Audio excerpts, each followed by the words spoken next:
Hi friends, இன்றைக்கி நம்ம இந்த வீடியோவில் ஒரு அருமையான சூப்பரான பதவிக்கான அறிவிப்பை நம்ம இந்த வீடியோவில் பார்க்க போகிறோம். மாவட்ட வாரியாக பார்த்தீங்கன்னா இது போன்ற வேலைவாய்ப்பு அறிவிப்பு அறிவிச்சிட்டு வராங்க. உங்களுடைய மாவட்டத்தில் இது போன்ற வேலைவாய்ப்பு அறிவிப்பு வந்திருக்கா தெரிஞ்சுக்கணுன்னா மறக்காமல் உங்களுடைய மாவட்டத்தை கமெண்ட்ஸ் பண்ணுங்கள். உங்களுடைய மாவட்டத்திற்கு வரும்போது கண்டிப்பாக நான் அப்டேட் பண்ணுறேன்.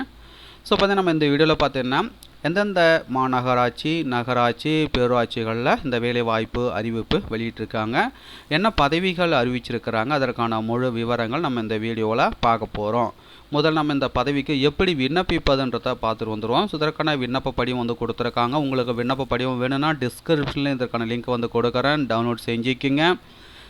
ஸோ இந்த விண்ணப்ப படிவத்தில் பார்த்தீங்கன்னா ரீசெண்டாக எடுத்த பாஸ்போர்ட் சைஸ் ஃபோட்டோ ஓட்டிட்டு அதற்கு மேலே அட்டஸ்ட் பண்ணிவிடுங்க. அதுக்கடுத்தா பார்த்தீங்கன்னா உள்ளாட்சி அமைப்பு வந்து கேட்டிருப்பாங்க, எந்த உள்ளாட்சி அமைப்புன்றது எழுதிருங்க. அதுக்கடுத்தா பார்த்தீங்கன்னா விண்ணப்பதாரர் பெயர், தந்தை பெயர், பிறந்த தேதி மற்றும் வயது, பாலினம், மதம், சாதி, இன வகுப்பு. அதுக்கடுத்தா பார்த்தீங்கன்னா கல்வி தகுதி டீட்டெயில்ஸு. ஸோ எந்த கல்வி நிறுவனத்தில் நீங்கள் படிச்சிங்க, அதுக்கடுத்தா பார்த்தீங்கன்னா சான்றிதழ்கள், பெற்ற மதிப்பெண்கள், சதவீதம். அதுக்கடுத்தா பார்த்தீங்கன்னா கணினி தகுதி, ரைட்டுங்களா, பயின்று நிறுவனம் பெயர், சான்றிதழ் எண், தரம், குறிப்பு. அதுக்கடுத்தா பார்த்தீங்கன்னா மகளிர் குழுக்கள் அனுபவம், மகளிர் சுய உதவி குழுவில் உறுப்பினராக உள்ளீர்களா, நிர்வாக பொறுப்பு வகித்து உள்ளீர்களா, ஆம் எனில் அதனுடைய டீட்டெயில்ஸ் எழுதணும், ரைட்டுங்களா, விவரம் வந்து எழுதணும். சார்ந்துள்ள மகளிர் குழுவின் பெயர் மற்றும் முகவரி எழுதணும். அதுக்கடுத்தா பார்த்தீங்கன்னா சார்ந்துள்ள மகளிர் குழு எந்த ஏஎல்எஃப் உடன் இணைக்கப்பட்டுள்ளது அதையும் எழுதணும். அதுக்கடுத்து பார்த்தீங்கன்னா ஏஎல்எஃப் உறுப்பினராக உள்ளீர்களா மற்றும் நிர்வாக பொறுப்பு வகித்து உள்ளீர்களா அப்படின்ற டீட்டெயில்ஸ் வந்து எழுதுகிற மாரி இருக்கும்.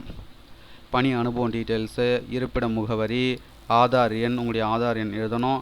அதுக்கடுத்து ஸ்மார்ட் கார்டு எண் எழுதணும், உங்களுடைய மொபைல் நம்பர் எழுதணும், முன்னுரிமை, ரைட்டுங்களா. அதுக்கடுத்தா பார்த்தீங்கன்னா இரு சக்கர வாகன ஓட்டுநர் உரிமம் எண் அதையும் எழுதணும், ரைட்டுங்களா. ஸோ அனைத்து காலங்களையும் பூர்த்தி செய்த பிறகு மறக்காமல் உங்களுடைய சைன் வந்து போட்டுடுங்க.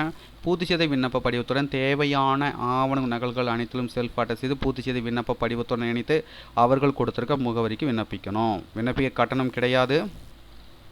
ஸோ பார்த்தீங்கன்னா விருதுநகர் மாவட்டத்தில் அறிவிச்சிருக்கிறாங்க. என்ன போஸ்டிங் அறிவிச்சிருக்காங்கன்னா பார்த்தீங்கன்னா சமுதாய அமைப்பாளர். ஸோ இந்தந்த மாநகராட்சி, நகராட்சி, பேரூராட்சிகள் அறிவிச்சிருக்காங்கன்றதை நம்ம பார்க்கலாம். ஸோ இது போன்ற வேலைவாய்ப்பு அறிவிப்பு உங்களுடைய மாவட்டத்தில் வந்திருக்கா தெரிஞ்சுக்கணுன்னா மறக்காமல் உங்களுடைய மாவட்டத்தை கமெண்ட்ஸ் பண்ணுங்கள். உங்களுடைய மாவட்டத்திற்கு வரும்போது கண்டிப்பாக நான் அப்டேட் பண்ணுறேன். ஸோ காய்ஸ், நீங்கள் பார்த்து கொண்டிருப்பதற்கான அஃபிஷியல் நோட்டிஃபிகேஷன். நகர்ப்புற வாழ்வாதார மையம், தமிழ்நாடு நகர்ப்புற வாழ்வாதார இயக்கம் வேலைவாய்ப்பு செய்தி. தமிழ்நாடு நகர்ப்புற வாழ்வாதார இயக்கம் மாவட்ட இயக்க மேலாண்மை அலுவலகத்தில் உள்ள கீழ்கண்ட காலி பணியிடங்களில் ஒப்பந்த அடிப்படையில் வெளிப்பணி நிறுவனம் மூலம் அவுட்சோர்சிங் ஹெச்ஆர் ஏஜென்சி பணி அமர்வு செய்திட தகுதியான பெண் விண்ணப்பதாரர்களிடமிருந்து விண்ணப்பங்கள் வரவேற்கப்படுகின்றன. விண்ணப்பங்கள் பார்த்தீங்கன்னா நகர்ப்புற வாழ்வாதார மையத்தில் நேரடியாகவும், ஸோ விருதுநகர் மாவட்டத்தினுடைய அஃபிஷியல் வெப்சைட்லேருந்தும் பார்த்தீங்கன்னா பதிவிறக்கம் நீங்கள் செய்து கொள்ளலாம். பூர்த்தி செய்யப்பட்ட விண்ணப்பங்கள் நகர்ப்புற வாழ்வாதார மையத்தில் 5/9/2024 மாலை 5:45 மணிக்குள் வந்து சேரும்படி அனுப்பி வைக்கணும்னு சொல்லியிருக்கிறாங்க. அதுக்கடுத்தா பார்த்தீங்கன்னா எந்தெந்த உள்ளாட்சி அமைப்புகளில் என்ன போஸ்டிங் வந்து கால்பர் பண்ணியிருக்காங்க, எத்தனை வேகன்சி வந்து கொடுத்துருக்காங்க, சம்பளம் எவ்வளோ தராங்கிறது டீட்டெயில்ஸ் நம்ம பார்க்கலாம். சிவகாசி மாநகராட்சியில் சமுதாய அமைப்பாளர் 3 வேகன்சி வந்து கொடுத்துருக்காங்க, சம்பளம் ரூபாய் 16,000 வந்து தராங்க. அருப்புக்கோட்டை நகராட்சியில் சமுதாய அமைப்பாளர் ஒரு போஸ்ட்டு, சம்பளம் ரூபாய் 15,000 தராங்க.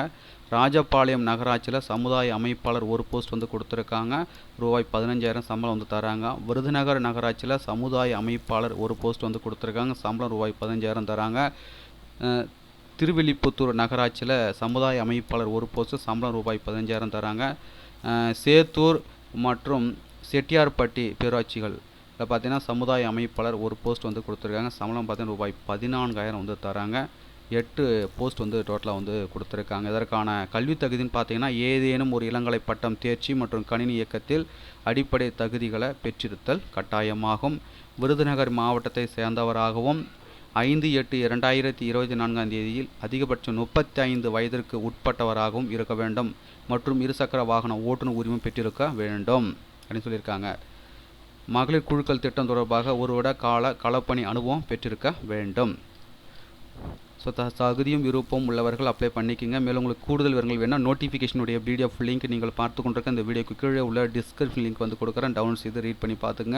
மீண்டும் நம்ம அடுத்த ஒரு வேலைவாய்ப்பு சந்திப்போம். அனைவருக்கும் நன்றி.